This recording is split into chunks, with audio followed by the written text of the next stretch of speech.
С каждым днем очередь на прием к терапевту только растет. Сюда обращаются люди уже с выраженными признаками ОРВИ, с высокой температурой, заложенностью носа, слабостью. В республиканской больнице на сегодняшний день в терапевтическом отделении лежат более 50 человек.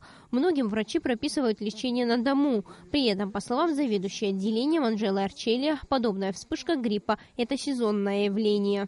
Накануне Нового года количество больных вирусными инфекциями возрастает. Это из года в год, и мы всегда ждем вспышки гриппа.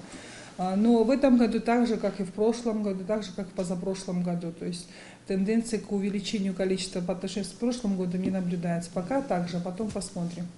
В это время особенно больше болеют дети. Именно поэтому в городской детской больнице сегодня большая очередь к педиатру. По словам специалистов, в течение последних нескольких дней к ним обращаются намного больше людей, чем в обычные дни. Детей тщательно обследуют, прописывают курс лечения и отправляют домой. В такое время года, естественно, идет обострение, сезонное обострение. Вирус гриппа, естественно, достаточно часто встречается.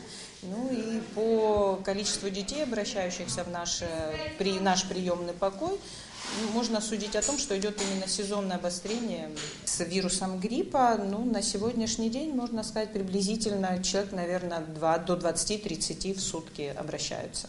Ну, в любом случае, опасаться, конечно, нужно. Нужно проводить профилактику однозначно. При первых каких-то симптомах повышения температуры, повышается температура достаточно высоко, до высоких цифр. При появлении такой симптоматики однозначно не лечиться дома самостоятельно, обращаться в медицинские учреждения, либо в поликлинику, либо в больницу, соответственно. Врачи говорят, что причин для паники нет, но, конечно, лучше всего принять меры предосторожности и защитить себя от вирусной инфекции.